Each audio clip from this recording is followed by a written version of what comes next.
സാറേ ഒരു ഡൗട്ട്, ഒരു ഫാമിലി ഈ ബൈക്കിൽ യാത്ര ചെയ്യുന്ന സമയത്ത് രണ്ടുപേര് ഹെൽമെറ്റ് ഇട്ട് ഇപ്പൊ ചെറിയൊരു കൊച്ച് അതിനിടയിൽ ഉണ്ട് എങ്കിൽ അവർക്ക് ഹെൽമെറ്റിന്റെ അതേപോലെ ബാക്കി കാര്യങ്ങൾ സേഫ്റ്റി പ്രിക്കോഷനുമായി ബന്ധപ്പെട്ട് ഇപ്പൊ അടുത്തൊരു വിശകലനം ഉണ്ടായിരുന്നല്ലോ, കുറച്ച് കോംപ്ലിക്കേഷൻ ഉണ്ട്, അതിനൊരു ക്ലാരിറ്റി എങ്ങനെ തരാൻ പറ്റുമോ? കൊച്ചിന് ഹെൽമെറ്റ് വേണ്ടെന്നാണോ ഉദ്ദേശിച്ചത്? കൊച്ചിന് ഇത്ര ഏജിന്റെ അങ്ങനെ എന്തോ ഒരു ലിമിറ്റോ അങ്ങനെ എന്തോ ഇതല്ല സാറേ?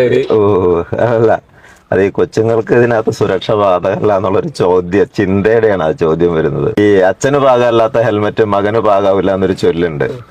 ഇവിടെ നമ്മുടെ കുട്ടികളെ കൊണ്ട് യാത്ര ചെയ്യുന്ന സമയത്ത്, ഒരു മോട്ടോർ സൈക്കിളിൽ യാത്ര ചെയ്യുന്ന സമയത്ത് ഒരു തുറന്ന പ്രതലത്തിൽ ഇരുത്തിക്കൊണ്ടാണ് നമ്മൾ അവനെ കൊണ്ടുപോകുന്നത്. തീർച്ചയായിട്ടും അത് വളരെ ഡേഞ്ചറസ് ആയിട്ടുള്ള സംഗതിയാണ്. നമുക്കൊരു മണിക്കൂറിൽ 60 കിലോമീറ്റർ വേഗതയിൽ ഒരു മോട്ടോർ സൈക്കിൾ ഓടിക്കുക എന്ന് പറഞ്ഞാൽ, ആ പെട്രോൾ ടാങ്കിന്റെ മുകളിൽ ഇരിക്കുന്ന കൊച്ച് ഒരു പലകപ്പുറത്ത് ഇരുത്തിയിട്ട് മണിക്കൂറിൽ 60 കിലോമീറ്റർ വേഗതയിൽ ഓടിച്ചാൽ ഒരു സെക്കൻഡിൽ 17 മീറ്റർ അത് പറക്കുന്നുണ്ട്. നമുക്ക് നെഞ്ചിടിക്കും. അപ്പൊ ഈ ഹെൽമെറ്റ് എന്ന് പറയുന്നത് നമുക്കിടെ ആവശ്യമാണോ എന്നുള്ളൊരു ചോദ്യത്തിന്റെ പ്രശ്നമാണ്. സാധാരണഗതിയിൽ കുട്ടികൾക്ക് ഹെൽമെറ്റ് വേണ്ടെന്നല്ല, 4 വയസ്സിന് മുകളിലേക്ക് നിർബന്ധമായിട്ട് ഹെൽമെറ്റ് വേണം. ഓഫൻസീവ് ആണ്, അല്ലെങ്കിൽ അത് പിഴയടയ്ക്കേണ്ട കുറ്റമാണ്. പിഴയടയ്ക്കാന്നുള്ളതല്ലല്ലോ അതിന്റെ ഒരു ചോദ്യം, നമ്മുടെ സുരക്ഷയാണല്ലോ. 4 വയസ്സിന് താഴേക്ക് അപ്പൊ ഹെൽമെറ്റ് വേണ്ടേ എന്നുള്ളൊരു ചോദ്യമൊക്കെ ഉണ്ടാവും. 4 വയസ്സിന് താഴേക്ക് ഹെൽമെറ്റ് വേണം. 4 വയസ്സിന് താഴേക്കും 9 മാസത്തിന് മുകളിലേക്കാണ് ഹെൽമെറ്റ് വേണം. ഹെൽമെറ്റ് മാത്രം പോരാ. കാരണം എന്ന് വെച്ചാൽ ആ കുട്ടിയാകുമ്പോൾ ഇപ്പോൾ ഒരു നഴ്സറി പഠിക്കുന്ന കുട്ടി വൈകുന്നേരം വരെ കളിച്ചിട്ട് അമ്മ വിളിച്ചുകൊണ്ട് പോകുന്ന സമയത്ത് കുട്ടിയെ ബാക്കിലിരുത്തി ഹെൽമെറ്റ് വെച്ചുകൊണ്ട് മാത്രം കാര്യമുണ്ട്. ചിലപ്പോൾ അന്നത്തെ പകലത്തെ കളിയുടെ ക്ഷീണമൊക്കെ കാരണം ചിലപ്പോൾ കുട്ടി ഉറങ്ങി വീഴാം.